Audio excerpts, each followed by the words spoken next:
नमस्कार मित्रों, UPSC mania में आपका स्वागत है। आज हम डिस्कस करेंगे 20 मई 2020 का द हिंदू समाचार पत्र। तो सबसे पहली महत्वपूर्ण खबर है, health ministry issues new guidelines for work places. तो वर्क प्लेसेस के लिए, यानी जो भी इंडस्ट्रीज अभी जो चालू हुई हैं, उनके लिए नई गाइडलाइंस जारी हुई हैं कि जो भी श्रमिक उसमें कार्य कर रहे हैं, यदि कोई भी व्यक्ति उसमें से कोरोना की टेस्टिंग कराता है तो वो तुरंत नोटिफाई करेगा। उसके साथ ही अपने आप को आइसोलेट कर लेगा ताकि वो संक्रमण किसी दूसरे को ना दे। और एक दो संक्रमण होने पर इंडस्ट्री को ना बंद किया जाए, बल्कि अगर यदि मास संक्रमण होते हैं तभी उस इंडस्ट्री को बंद किया जाए। एक और महत्वपूर्ण जो बात जो है हेल्थ सेक्टर ने बात की है कि आईसीएमआर को एक जिम्मेदारी दी है कि जो हाइड्रोक्सी क्लोरोक्विन का भी हम प्रयोग कर रहे हैं इसके ट्रीटमेंट के दौरान, ताकि हमारी रिकवरी रेट हो सके अच्छी। तो उसको क्या उससे बेहतर विकल्प जो है ढूंढने की आवश्यकता है। क्या हमें हाइड्रोक्सी क्लोरोक्विन जारी रखना चाहिए या फिर हमें दूसरी दवा की तरफ चलना चाहिए, इसकी जिम्मेदारी दी है आईसीएमआर को टेस्टिंग के लिए। अगली न्यूज है, 3 lakh evacuated as Amphan hurtles toward West Bengal coast. तो जैसे कि हम जानते हैं, एम्फान चक्रवात हमारा जैसे पश्चिम बंगाल और बांग्लादेश की तरफ बढ़ रहा है, तो उसकी पहले तैयारी के रूप में 3 लाख लोगों को उनके घरों से उठाकर उनको शेल्टर होम्स में रखा गया ताकि सुरक्षित रहें वो लोग। तो एनडीआरएफ ने ये काम किया है। एम्फान चक्रवात के बारे में पहले भी हमने डिस्कस किया है। ये एक सुपर साइक्लोन है जो वेस्ट बे ऑफ बंगाल में ओरिजिनेट हुआ है और जाके ये पश्चिम बंगाल और बांग्लादेश की सीमा पर क्षेत्र में तट पर उतर वहाँ पे तट पे जाएगा। और इसकी लगभग गति 160 से 170 किलोमीटर प्रति घंटे होगी। इसका नामकरण किसने किया है? इसका नामकरण थाईलैंड ने किया है। ये एम्फान साइक्लोन से संबंधित न्यूज़ थी। अगली news, Andhra Pradesh gas leaks, supreme court declines to interfere with NGT order. तो Andhra Pradesh gas leak tragedy जो हुई थी, जिसमें विशाखापत्तनम में हुई थी, एक एलजी पॉलीमर्स कंपनी थी जिसमें स्टायरीन गैस के लीक के कारण काफ़ी लोग 11 से 15 लोगों की मृत्यु हो गई थी, काफ़ी आसपास के लोग प्रभावित हुए थे। उसमें नेशनल ग्रीन ट्राइब्यूनल ने एक जजमेंट दिया था, बोला था 50 करोड़ रुपए जमा करने को बोला था एलजी पॉलीमर्स कंपनी को। लेकिन उसमें क्या हुआ, तो एलजी पॉलीमर्स ने इसके खिलाफ सुप्रीम कोर्ट में याचिका दायर की। सुप्रीम कोर्ट ने कहा कि भाई देखो, ऐसा है, हम एनजीटी के मामले में दखलंदाजी नहीं करेंगे। अगली news, separatist leaders son among 2 killed in encounter. तो एक जम्मू कश्मीर के इनकाउंटर में जो है एक सेपरेटिस्ट का लीडर भी मारा गया, लीडर का नेता जो है पुत्र भी मारा गया, तो वो मिलिटेंट था तेज इसलिए।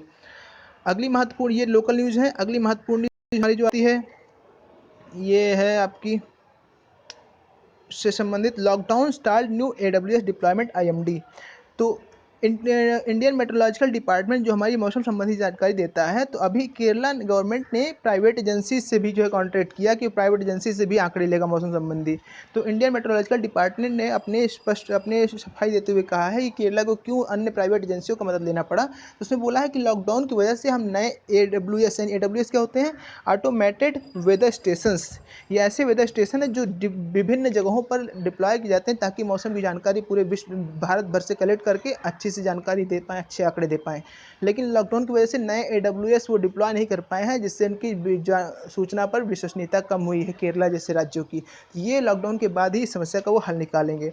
अगली news, grass hopper attack crops इन वायनाड। तो वायनाड जिले में, केरला के वायनाड जिले में ग्रास हॉपर टिड्डों का अटैक हुआ है। टिड्डे आपको लग रहे होंगे बड़े छोटे हैं, लेकिन चूंकि इतनी बड़ी मात्रा में, इतनी भारी संख्या में आते हैं कि जिस क्षेत्र में आते हैं उसको फसल को साफ करते जाते हैं, तो टिड्डों का अटैक काफ़ी प्रचलित रहा है। अगली महत्वपूर्ण न्यूज़ है आपकी, जो हम चलते हैं तो अब अगली महत्वपूर्ण न्यूज़ है आपकी जो है, railways to run 200 train with time table from June 1। तो 1 जून से 200 अन्य ट्रेनें रेलवे चलाएंगी। जो इसके अलावा, और अगली न्यूज़ की तरफ चलते हैं तो ये इंटरनेशनल न्यूज़ है, Ranil lauds Kerala ministers effort to combat कोविड-19। तो जो श्रीलंका के पूर्व प्रधानमंत्री हैं रानिल विक्रमसिंघे, उन्होंने जो के सैलजा केरला के स्वास्थ्य मंत्री हैं, उनकी काफ़ी तारीफ की है, कैसे प्रोएक्टिवली उन्होंने काम किया है और केरला अभी कोविड से लड़ने में काफ़ी सक्षम रहा है। अगली न्यूज़ है, India US to collaborate on vaccine trial. तो वैक्सीन ट्रायल के मुद्दे पर इंडिया यूएस दोनों समझौता किया है और अच्छे से साझी रूप से कार्य करेंगे। तो कोविड से लड़ने के दौरान हम देखेंगे इंडिया और जो है यूएसए का कैसे कोलैबोरेशन रहा है। तो हम जैसे पता है कि हमने हाइड्रोक्सी क्लोरोक्विन भी यूएसए को दिया है, और बदले में अभी जो यूएसए है हमारा, वो वेंटिलेटर्स डोनेशन की बात किया जा रही है। और वहाँ की मॉडर्ना कंपनी है, उसने भी जो है इंडिया को, मतलब वो वैक्सीन डेवलपमेंट की तरफ भी है। तो इन सब चीज़ों पे हमने कोऑपरेट किया है एक दूसरे को। और अगली न्यूज़ है, EPF rate cut to benefit employers. तो ईपीएफ रेट कट हुई है। बैकग्राउंड न्यूज पहले जानेंगे। जो आत्मनिर्भर भारत पैकेज का 5वां जो किस्त थी वो आई है, 20 लाख करोड़ का जो पैकेज था, उसके अंतर्गत क्या हुआ कि एक प्रावधान ये भी था कि ईपीएफ रेट जो प्रोविडेंट फंड होता है वो क्या होता है कि जो 24% था पहले, यानी 12% एम्प्लॉयर और 12% एम्प्लॉई की जो है सैलरी, जो भी एम्प्लॉई की सैलरी रहेगी 12% उसका एम्प्लॉई जमा करेगा और एम्प्लॉयर भी उतना ही जमा करेगा। वो बाद में एक मुश्त में उसको रिटायरमेंट के दौरान दी जाती है। उसको कट करके अभी 20% कर दी गई, यानी 10% एम्प्लॉयर को देना होता है और 10% एम्प्लॉई को। इससे क्या प्रभाव पड़ेगा, अब उसकी सैलरी उसको ज़्यादा दी जा सकेगी क्योंकि कट उसमें कम होगा। तो जब ज़्यादा सैलरी होगी तो उसके हाथ में मनी ज़्यादा आएगी, वो खर्च कर सकता है, उसकी आवश्यकताएं पूरी हो सकती है। ये थी अगली महत्वपूर्ण न्यूज़ है lockdown to help in cyclone relief work. तो लॉकडाउन से साइक्लोन में काफ़ी मदद मिलेगी। ये कैसे, क्योंकि लॉकडाउन के समय में घरों में लोग सब कैद हैं अपने, तो ज़्यादा बाहर नहीं निकलेंगे, तो इससे जो फैटलिटीज़ के चांसेज है वो भी कम है, लोग सुरक्षित अपने घरों में रहेंगे। 41 एनडीआरएफ टीम्स डिप्लॉयड इन वेस्ट बंगाल ओडिशा। तो एनडीआरएफ की 43 टीमें वहाँ डिप्लॉय हो चुकी है। एनडीआरएफ क्या है, नेशनल डिजास्टर रिस्पांस फोर्स। ये आपका गृह मंत्रालय के अंतर्गत एक फोर्स बनाई गई है जो भी कोई भी आपदा मोचन कार्य करती है। Amphan Reigns on distancing norms. तो एम्फान चक्रवात की वजह से जो डिस्टेंसिंग नॉर्म्स है, सोशल डिस्टेंसिंग नॉर्म्स है, उनको फॉलो नहीं किया जा सक रहा है। क्यों कि जो भी लोग इवैक्यूएट हुए हैं उनको शेल्टर होम्स में रखा गया है, सुरक्षा गृहों में रखा गया है, ताकि वो साइक्लोन से बचे रहे। जिनके जो भी मतलब खतरनाक क्षेत्रों में रह रहे थे, जिनके झुग्गी झोपड़ियाँ हैं, उनके घर नष्ट होने की संभावनाएं थी, तो उनको शेल्टर होम में रखा गया है। तो वहाँ पर कई परिवार एक साथ रखे गए हैं, तो उसमें सोशल डिस्टेंसिंग नॉर्म फॉलो करना थोड़ा सा कठिन है, ये बात की जा रही है। Hotter oceans span super cyclone. तो सुपर साइक्लोन हॉटर ओशन की वजह से और ज़्यादा गंभीर हो जा रहा है। जैसे एम्फान हमारा सुपर साइक्लोन है। सुपर साइक्लोन क्या होता है, जब साइक्लोन की तीव्रता काफ़ी अधिक होती है तो उसे सुपर साइक्लोन की जो है संज्ञा दी जाती है। तो जैसे हम जानते हैं कि जो इसके सुपर साइक्लोन के डेवलप होने की क्या क्या स्टैंडर्ड है, कि निम्न दाब, उच्च ताप। तो जब ताप समुद्र का ज़्यादा हो जाता है तो उससे निम्न दाब क्रिएट होता है। निम्न दाब क्रिएट होता है तो आसपास के उच्च दाब के क्षेत्रों से हवा अंदर की ओर जाती है निम्न दाब को भरने के प्रयास के लिए, और उसी दौरान कोरियलिस बल कार्य करता है और उसको एक चक्कर जैसा आकार देता है। इसी को हम चक्रवात बोलते हैं। तो निम्न दाब जितना ज़्यादा होगा और निम्न दाब जितना ताप ज़्यादा होगा उतना ही निम्न दाब जो है उतना ही कम निम्न दाब होगा, जितना निम्न दाब कम होगा उतना ही तीव्र चक्रवात होगा। तो अभी ओशन जो है 30 से 34 डिग्री सेल्सियस तक जो है गर्म हो चुके हैं। ये इससे क्या हुआ है, दाब और कम हुआ है, और दाब जितना कम हुआ है उतना ज़्यादा चक्रवात इसीलिए सुपर साइक्लोन में बदल चुका है। एक यहाँ पे चित्र में आप इंस्ट्रूमेंट भी देख रहे हैं, इसको बायोज बोलते हैं, सी टेम्परेचर नापने का कार्य करता है। अगली महत्वपूर्ण न्यूज़ है जो आपकी वो कुछ इस प्रकार है, रिफॉर्म और face fund cuts Trump tells WHO. Trump WHO को चेतावनी दे रहे हैं कि या तो अपने में सुधार लाओ, जो चाइना की तरफ ट्रम्प हमेशा जो है आरोप लगाते हैं कि डब्ल्यूएचओ का झुकाव चाइना की तरफ है, या तो अपने में सुधार लाइए या तो हम फंड देना आपको बंद कर देंगे। और अगली news, we are not proxy of any country says Taliban. Taliban कह रहा है हम किसी कंट्री के प्यादे नहीं हैं, ये चीज़ स्पष्टता। हम बैकग्राउंड समझेंगे। तो अभी जैसे कि आप जानते हैं इंडिया का स्टैंड रहा है कि इंडिया तालिबान से बात नहीं करता है, वो तालिबान को एक एंटिटी के रूप में मानता ही नहीं, पॉलिटिकल एंटिटी के रूप में, उसको एक आतंकी संगठन के रूप में उसको मानता है। तो वो तालिबान कह रहा है कि हम किसी के प्रॉक्सी के रूप में कार्य नहीं करते हैं, उसका संकेत सीधे सीधे पाकिस्तान है, यानी कि हम जो इंडिया को भय है, इंडिया इसलिए हमसे बात नहीं कर रहा है। तो उसको सफाई देते हुए तालिबान ने कहा हम किसी के प्रॉक्सी के रूप में प्यादे के रूप में कार्य नहीं कर सकते हैं।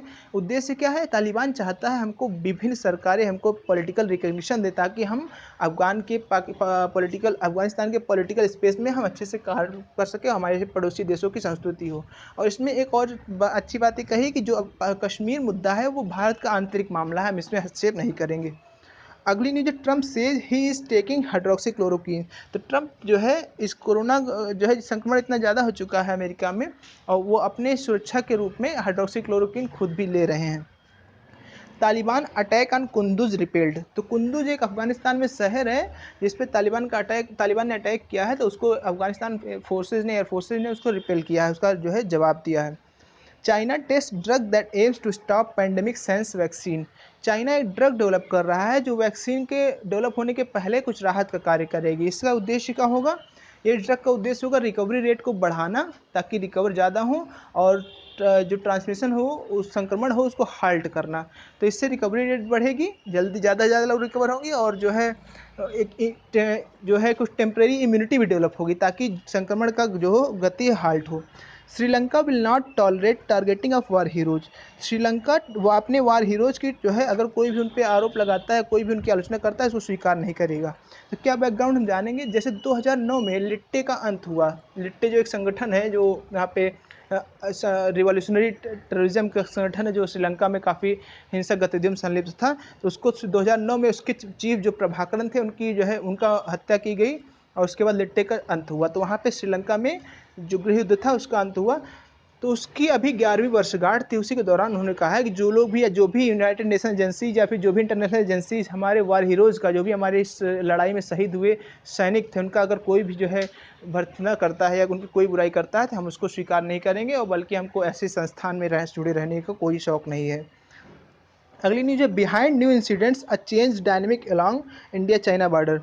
तो इंडिया चाइना रिलेशंस के बारे में इसमें है। जैसे कि हम देख रहे हैं कई दिनों से कि लद्दाख में और सिक्किम क्षेत्र में इंडिया चाइना के जवानों में हाथापाई हुई और उसके बाद अभी कल भी हमने न्यूज़ देखा था कि इंडिया ने अपनी गतिविधि बढ़ा दी गलवान घाटी में। गलवान घाटी कहाँ पर? लद्दाख क्षेत्र अक्साई चीन क्षेत्र में है। तो गलवान घाटी में भी अपनी गतिविधि बढ़ा दी है। इंडिया अपना इंफ्रास्ट्रक्चर बॉर्डर एरियाज में काफ़ी डेवलप कर रहा है ताकि जो है बॉर्डर सिक्योरिटी मेंटेन की जा सके। तो एक समस्या जो गंभीर ये है कि India China border clearly demarcated नहीं है, तो इसलिए हमेशा वहाँ पे सीमा विवाद उत्पन्न होता रहता है। तो ये नई स्थितियाँ बन चुकी हैं। जैसे भारत भी सक्रियता से अपनी सीमा की रक्षा की तरफ बढ़ रहा है और चाइना भी सतर्क है। ये चीज़ें नई स्थितियाँ बन चुकी है। Criteria for medium units to be revised. तो एमएसएमईज होती है, हम जानते होंगे माइक्रो स्मॉल मीडियम एंटरप्राइजेज। तो इनका क्राइटेरिया बदला गया है। तो हम जानते हैं सबसे पहले माइक्रो स्मॉल मीडियम एंटरप्राइजेस क्या होती हैं। तो ये इंडस्ट्रीज होती हैं, उनको उनके आकार के आधार पर बांट दिया गया है ताकि जो छोटी इंडस्ट्रीज हो या जिनको मदद की आवश्यकता हो उनकी मदद की जा सके और वो अच्छे से डेवलप हो सके। तो इससे जो छोटी इंडस्ट्रीज होती थी उनको विशेष कुछ जो है सुविधाएं दी जाती थी, इनको छूट दी जाती थी ताकि वो डेवलप कर सकें। तो अभी क्या है, उनकी कैटेगरी को बढ़ाया गया है, उनकी श्रेणी को बढ़ा दिया गया, उनकी क्षमता को, जैसे उनका डेफिनेशन था उसे एक्सटेंड किया गया। क्यों डेफिनेशन एक्सटेंड किया है? क्योंकि जो इंडस्ट्री थी वो लाभ लेने के लिए बड़ी होती नहीं थी, अपना आकार ही नहीं बढ़ाती थी, ताकि अगर वो आकार बढ़ा लेंगे तो उनको जो छोटी इंडस्ट्रीज का है वो लाभ मिलना बंद हो जाएगा। तो ये तो जो गवर्नमेंट ऑफ इंडिया का उद्देश्य था वो उद्देश्य विफल होता जा रहा था कि लाभ लेने के चक्कर में इंडस्ट्रीज अपने आप का विस्तार नहीं करती थी। तो उन्होंने क्या किया है, डेफिनेशन का ही विस्तार किया है कि आप अपनी जो है क्षमता विस्तार करिए, हम इसकी परिभाषा विस्तार कर दे रहे हैं, यानी कि आप उस इंडस्ट्रीज का लाभ उठा सकेंगे। तो उन्होंने स्मॉल की जो डेफिनेशन थी उसको बड़ा कर दिया है। तो हम देखेंगे क्या बदलाव किया है। बदलाव जो था इसमें, जैसे पहले तो इन्वेस्टमेंट के आधार पर इनका श्रेणी बांटा जाता था, अब इसको इन्वेस्टमेंट के साथ टर्नओवर के आधार पर भी इनको बांट दिया गया है। तो देखेंगे कौन सी है। माइक्रो इंडस्ट्रीज कौन होती हैं? जो अभी वर्तमान डिफिनेशन के अनुसार जो 1 करोड़ इन्वेस्टमेंट हो या 5 करोड़ टर्नओवर हो। मीडियम इंडस्ट्रीज वो हैं जिनमें 10 करोड़ का इन्वेस्टमेंट हो या 50 करोड़ का टर्नओवर हो। नहीं, ये स्मॉल इंडस्ट्रीज है। स्मॉल इंडस्ट्रीज कौन सी? जिसमें 10 करोड़ का इन्वेस्टमेंट हो या 50 करोड़ का टर्नओवर हो। मीडियम इंडस्ट्रीज जो थी वो 20 करोड़ का इन्वेस्टमेंट रहा हो या 100 करोड़ का टर्नओवर हो। लेकिन मीडियम इंडस्ट्रीज की डिफिनेशन फिर से अभी 2 दिन में बदली गई है। अब नई डिफिनेशन क्या हो गई मीडियम इंडस्ट्रीज की, जिसमें 50 करोड़ 10 करोड़ का इन्वेस्टमेंट हो या 50, जिसमें अब देखिए 50 करोड़ का इन्वेस्टमेंट हो या 200 करोड़ तक का टर्नओवर हो। यानी इसकी परिभाषा को और विस्तार किया गया है। तो इसमें ज़्यादा से ज़्यादा कंपनियां आ सकेंगी। तो ज़्यादा कंपनियां आ सकेंगी तो इसका मतलब उनको इंसेंटिव मिलेगा अपना विस्तार करने के लिए। तो उद्देश्य क्या है? उद्देश्य ये है, सरकार कह रही है कि ताकि जो एमएसएमईज का कंट्रीब्यूशन है निर्यात क्षेत्र में, हम अभी वर्तमान में 48% जो कंट्रीब्यूशन है निर्यात क्षेत्र में, उससे बढ़ाकर 60% तक निर्यात क्षेत्र में इनका कंट्रीब्यूशन कर सकें। और साथ ही साथ इंडिया के जीडीपी में जो अभी 29% सहयोग होता है एमएसएमई का प्रोडक्शन में, उसको हम 50% तक ले जा सकें। और एक विशेष बात कही है कि जो चाइना फैक्टर अभी कार्य कर रहा है, वर्ल्ड में एंटी चाइना सेंटीमेंट फैल रहे हैं, चाइना विरोधी सेंटीमेंट तैयार हो रहे हैं, उसका लाभ भी इंडियन इंडस्ट्रीज़ को मिलेगा।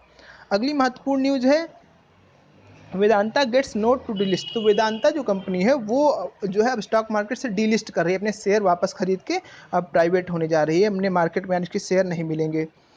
अगली महत्वपूर्ण न्यूज है जो a good year for olive Ridley turtles. तो ओलिव रिडले टर्टल है जो है इनके लिए बहुत अच्छा वर्ष है। तो क्यों अच्छा वर्ष है? क्योंकि लॉकडाउन लगा हुआ है। ये एक ऐसी प्रजाति है जो मास नेस्टिंग करती है आके बीच पे, जो है तटों पे, समुद्र तटों पे। लेकिन समुद्र तटों पे चूंकि लोग भी जाते हैं, इससे इनको डिस्टर्बेंस होता है। अभी लॉकडाउन में सब लोग अपने घरों में, तो इनको अच्छा एक शांत माहौल मिला है अपनी मास नेस्टिंग करने के लिए। तो ये क्या करते हैं, ये बहुत भारी संख्या में जो है हजारों की संख्या में जो है उसमें बीच पे जाके आके अंडे अपने सेने आते हैं। इससे तो इस गतिविधि को अरीबाडा कहते हैं, मास नेस्टिंग को अरीबाडा कहते हैं। तो ये कहाँ पाए जाते हैं ओलिव रिडले टर्टल? ये प्रशांत महासागर और हिंद महासागर के गर्म क्षेत्रों में पाए जाते हैं। और इनको आपको देखना एशियन कैटेगरी क्या है। और अभी ये जान लीजिए कि इन बहुत छोटे आकार में है, लेकिन इनकी ट्रेडिंग होती है, इनकी इलीगल ट्रेडिंग होती है, इससे इनको खतरा है। तो ये थी आज की हमारी न्यूज़पेपर डिस्कशन। तो आज आपको जो प्रश्नों का जवाब देना है मैं आपको ओरली बताऊंगा, उसको जो है इस पर नहीं दे पाए उसके लिए क्षमा चाहता हूँ। सबसे पहले बताना है ओलिव रिडले टर्टल का आईयूसीएन स्टेटस क्या है। पहला प्रश्न आपका ये है, ओलिव रिडले टर्टल का आईयूसीएन स्टेटस क्या है। दूसरा प्रश्न है, कुंदुज शहर कहाँ, किस राज्य, किस देश में स्थित है। और आपका तीसरा प्रश्न आपका बनता है कि तालिबान किस देश से संबंधित है। तो ये थी आज की हमारी न्यूज़पेपर डिस्कशन। बहुत बहुत धन्यवाद मित्रों, थैंक यू।